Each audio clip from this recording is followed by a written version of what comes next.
போட்டி தேர்வுகளுக்குன்னு லட்சங்களை கொட்டி தனி கோச்சிங் சென்டர் போய் படிக்க அவசியமே இருக்காது. ஏன்னா கவர்மெண்ட் ஸ்கூல் காலேஜ் சிலபஸே போட்டி தேர்வுகளை ஈஸியா சந்திக்கிற வகையில் அந்த ஸ்டாண்டர்டுக்கு ஏத்த மாதிரி அமைக்கப்படும். உயர்நிலை பள்ளி பாடத்திட்டங்களிலேயே அடிப்படை அரசியல் சாசன சட்டம் சேர்க்கப்படும். மாநில மற்றும் ஒன்றிய அரசு அலுவலகங்கள் வங்கிகளின் செயல்பாடுகள் மற்றும் அவற்றை அணுகும் முறை குறித்து மாணவர்களுக்கு தெளிவான புரிதலை ஏற்படுத்தும் வகையில் தேர்வுகள் அற்ற செயல்முறை பாடமாக கற்பிக்கப்படும். இந்தியா முழுக்க உள்ள ஒன்றிய அரசு சார்ந்த கல்வி நிலையங்கள் மற்றும் அதன் சேர்க்கை அட்மிஷன் குறித்து புரிதலும் தெளிவும் மாணவர்களுக்கு உருவாக்கப்படும். அனைத்து அரசு பள்ளிகளிலும் பெண் குழந்தைகளுக்கு சுத்தமான சுகாதாரமான மற்றும் தரமான கதவுகள் பொருத்தப்பட்ட ரெஸ்ட் ரூம்கள் அமைப்பது உறுதி செய்யப்படும். போதைப் பொருட்கள் இல்லாத தமிழகம் உருவாக்கப்படும்.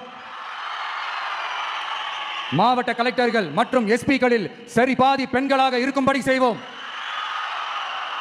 மலை கிராமங்களில் அரசு ஆரம்ப சுகாதார நிலையங்கள் பிரசவம் பார்க்கும் வசதியுடன் அமைக்கப்படும். பஸ் போக்குவரத்து இல்லாத கிராமங்கள் மற்றும் மலை கிராமங்களே இல்லை என்ற நிலை உருவாக்கப்படும். ஏற்கனவே அமைப்பு சாரா தொழிலாளர்கள் அமைப்பு இருந்தாலும் ஆட்டோ டாக்ஸி மற்றும் லாரி டிரைவர்களுக்கென அவர்களின் நலன்களுக்காகவும் குடும்ப நலன்களுக்காகவும் தனியாக நல வாரியம் அமைக்கப்படும். தென் தமிழகம் உட்பட தமிழகத்தின் தேவையான பகுதிகளில் தொழிற்சாலைகள் அமைக்கவும் தொழில் வளம் பெருக்கவும் தனி கவனம் செலுத்தப்படும். விவசாயிகள் மீனவர்கள் மற்றும் நெசவாளர்களின் கருத்துக்களை அறிந்து அவர்களுக்கான திட்டங்கள் காலத்தின் தேவைக்கேற்ப உருவாக்கப்படும். இப்போ நம்ம ஸ்டாலின் சார்